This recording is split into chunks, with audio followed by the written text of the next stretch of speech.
I have yet to see a single example of Angel Reese being a leader outside of bounding her own missed layups. What does Angel Reese do? What is her contribution? You tell me, because I'm not seeing it. I know I'm harsh on Angel Reese, but she considers herself a star. If you're going to call yourself a star, I expect you to perform like a star, especially in big moments. Caitlin Clark was injured. Angel Reese was the only star on court last night, and for 27 minutes, she completely disappeared. This was supposed to be the showdown of the season. Caitlin Clark versus Angel Reese, the rivalry everyone was waiting for. But what happened next? A complete demolition. The Indiana Fever didn't just beat the Chicago Sky, they embarrassed them on national TV. And the worst part? Angel Reese had no answer. None. In this video, we break down exactly how Caitlin Clark dominated Reese in ways nobody expected. You'll see the key plays that broke the game open, the shocking stats that prove this wasn't just a loss, it was a humiliation. We'll also reveal the behind-the-scenes tension you didn't see on camera and what this means for both players moving forward. Did the pressure get to Reese? Was Clark always this unstoppable? And why are fans calling this the most one-sided matchup of the year? Stick around because by the end, you'll understand why this game changes everything. Welcome to the channel, where we go beyond the highlights and show you what really happens when the lights are brightest. Let's get into it. The scoreboard said it all. A 30-point blowout, a humiliation broadcast live to millions. This wasn't just a game, it was a statement. Caitlin Clark didn't just beat Angel Reese, she exposed her. The Indiana Fever's demolition of the Chicago Sky wasn't just a win, it was a reckoning. From the opening tip-off, Clark was unstoppable. Her first three-pointer splashed through the net like a warning shot. By halftime, she'd already dropped 22 points, slicing through the Sky's defense like it wasn't even there. Oh, there's a lot of reaction coming in from last night's drubbing, destruction, annihilation, cremation, whatever you want to call it, roasting, sauteed, whatever your form of cooking may be. But the Indiana Fever absolutely dismantled the Chicago Sky. Reese is now quoted as saying, "I'll look back in 20 years and be like, yeah, the reason why we're watching women's basketball is not just because of one person." She refuses to say Caitlin Clark's name. "It's because of me too, and I want you to realize that." Reese, usually a force in the paint, looked lost. Every drive she attempted was smothered. Every shot clanked off the rim. The stats told the brutal truth. Reese finished with just 8 points on 3 of 14 shooting, while Clark erupted for 37 points, 9 assists, and 6 rebounds, a masterclass in dominance. The crowd's energy turned to disbelief. This was supposed to be the marquee matchup of the season, Clark versus Reese, the rivalry that defined women's basketball. Instead, it became a one-woman show. Clark's deep threes, no-look passes, and relentless aggression left Reese scrambling. At one point, cameras caught Reese shaking her head on the bench. Frustration etched across her face. The commentators couldn't ignore it. This isn't just a bad night. This is a collapse. Social media erupted. Memes of Reese's stunned reactions went viral. Analysts dissected every misstep, every time Clark crossed her up or stole the ball clean. The whispers grew louder. Was Reese overhyped? Was Clark just on another level? Even Reese's trademark, toughness, vanished. Clark drew 2 charges on her, turning her aggression into a liability. By the fourth quarter, the Sky's coach pulled Reese, conceding defeat. The final buzzer sounded like a mercy kill, but the real story wasn't just the score, it was the symbolism. Clark, the record-breaking phenom, had arrived in the WNBA, not to compete, but to conquer. Reese, the trash-talking, board-crashing star, had been reduced to a footnote. The cameras didn't linger on Reese's exit. They followed Clark, grinning as she high-fived fans, the undisputed queen of the night. This wasn't a game, it was a coronation. The game turned in the first quarter when Caitlin Clark drained a 30-footer right in Angel Reese's face. That shot set the tone. Clark was here to dominate. Just 2 minutes later, she crossed Reese so badly the Chicago star stumbled backward, leaving Clark wide open for another 3. By the end of the first quarter, Clark already had 14 points, while Reese was 0 for 5 from the field. The second quarter showed the stark difference in their playmaking. There were people in the crowd getting there early saying, "Hey, Caitlin, can you sign my jersey? Hey, Leah, can you sign my shirt? Hey, Sophie, can you sign my picture?" There were people asking for autographs in the Chicago crowd that weren't even born yet the last time the Chicago Sky scored this little amount of points.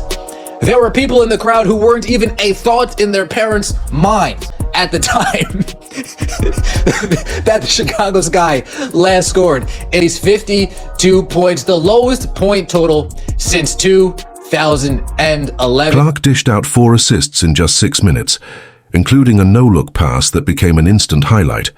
Meanwhile, Reese committed 3 turnovers in the same span, each one leading directly to fever-fast breaks. The stats told the story. At halftime, Clark with 22 points, 5 assists and just 1 turnover versus Reese's 4 points, 0 assists and 4 turnovers.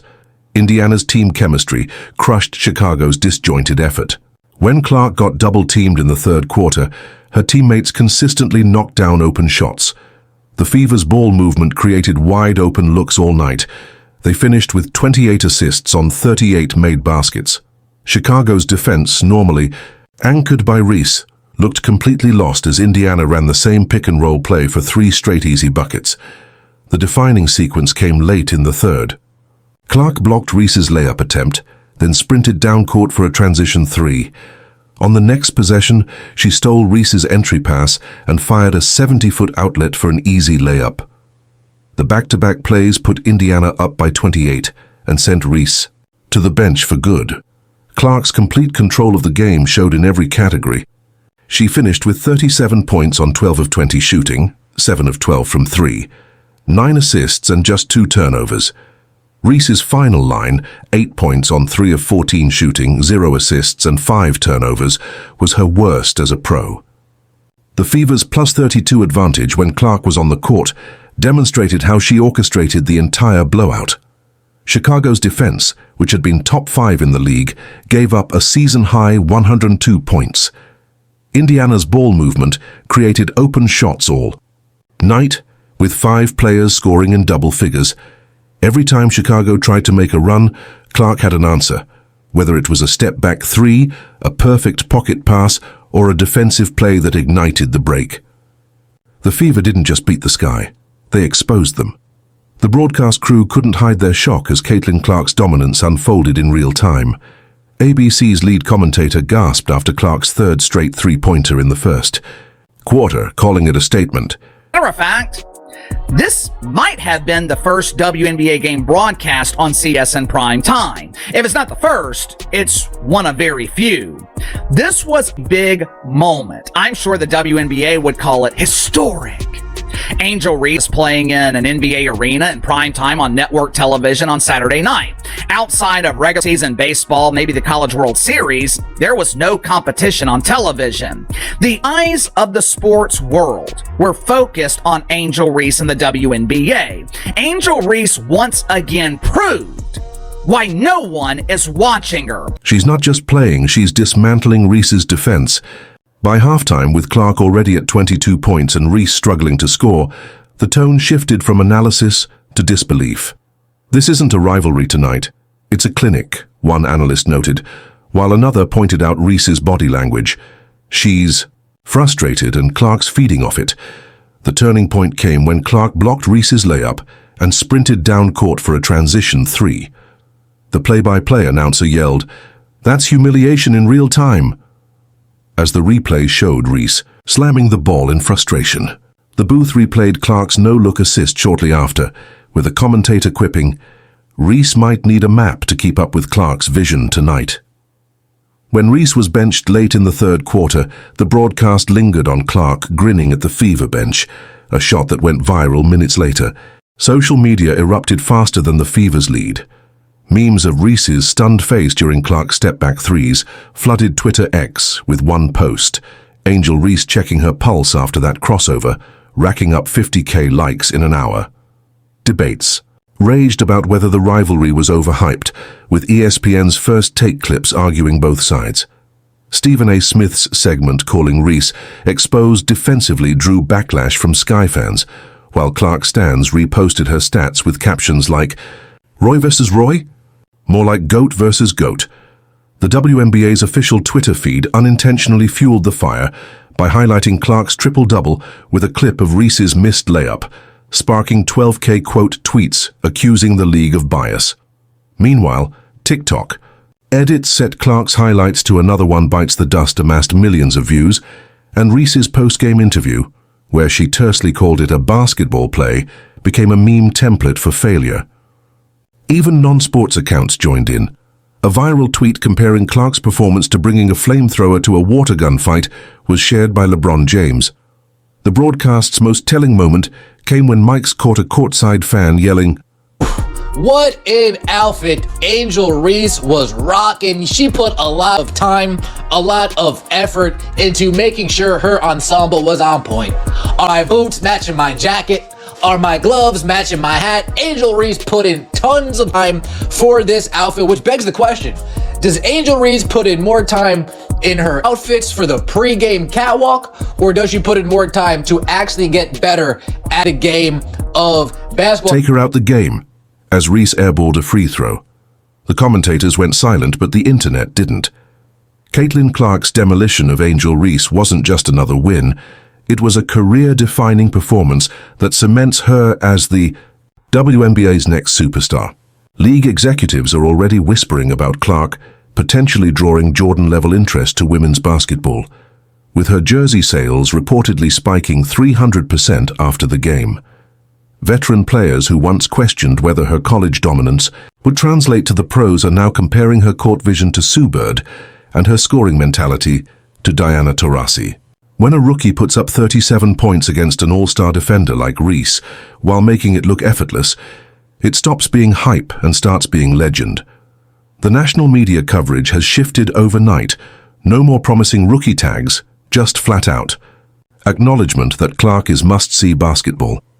ESPN analysts are already slotting her into future MVP conversations, and the Fever's ticket prices have doubled for their next home game. Most telling, multiple players from championship contending teams were caught on camera studying Clark's moves during timeouts, something rarely seen for a first-year player. For Angel Reese, the aftermath is far more complicated. That same swagger, that made her a fan favorite, now looks like empty bravado after this humiliation. Critics are pouncing on her poor body language during the blowout, with sports talk shows replaying her bench reactions on loop. The stats are damning. Reese is now shooting just 38% from the field in matchups against Clark dating back to college, raising uncomfortable questions about whether she has the offensive game to back up her trash talk. The Chicago front office is suddenly facing tough questions about building around Reese as a franchise cornerstone. Teammates reportedly called a players-only meeting after the loss, with some veterans questioning Reese's defensive effort against Clark. Even her most loyal supporters can't ignore the pattern. In 3 head-to-head matchups this season, Clark has outscored Reese by an average of 22 points per game. WNBA insiders note, Reese has cancelled all media appearances this week, a stark contrast to her normally outspoken persona. Angel Reese gets up, Aaliyah Boston shoves her, gives her a little stiffy. Hey, don't come back, Caitlin. But look at her, Angel Reese upset. Oh my gosh. Hey man, this was hilarious. Look, Angel Reese was pissed. Look at her, she was still going out there a little bit. Look, took the jersey out. Well, what's going on? Look, I thought Angel Reese and Caitlin Clark were cool. But I know, man, the way Angel got up, she was like, Look at her. Ooh. I mean, she was getting after it, fam. Oh my goodness. Now, the funny thing was Caitlin Clark sniffing, walking away. Hold on, let me see if I can get a good angle. Oh yeah, look. watch Caitlin Clark's face right here. Watch this. The true test will be how both respond. Clark now carries the burden of sky-high expectations. Every game will be judged against this masterpiece. Reese faces something tougher, the challenge of reinventing herself after being exposed on national television. One left the court to MVP chance. The other walked off to stunned silence. The gap between them has never looked wider. One game changed everything. Caitlin Clark just delivered a performance we'll be talking about for years, while Angel Reese faces her toughest career challenge yet. Now we want to hear from you. Who comes out stronger next time? Will Clark keep dominating like this all season, or was this just a perfect storm? Can Reese make the adjustments to turn this rivalry around, or has the gap become too wide? Drop your predictions in the comments. We'll be reading every single one. Think Reese will come back with a vengeance? Type Revenge Tour below. Believe. Clark's just getting started. Comment MVP now and make your case. The debate starts with you. For those who called this blowout before it happened, take your victory lap below. And if you got this wrong, no shame. Hit that like button to admit you underestimated Clark's takeover. Every click helps us keep bringing you the most unfiltered WNBA coverage. New viewers watching right now, this is what we do. No fluff, no filler, just straight basketball analysis you won't get anywhere else. Turn on notifications so you never miss our breakdowns. The next Clark versus Reese matchup could be even more explosive, and we'll be first to break it down, play by play. 1. Last question before you go. Which stat shocked you most? Clark's 37 points, Reese's 5 turnovers, the 30-point final margin? Let us know which number made your jaw drop. The conversation continues after the video ends. Your move.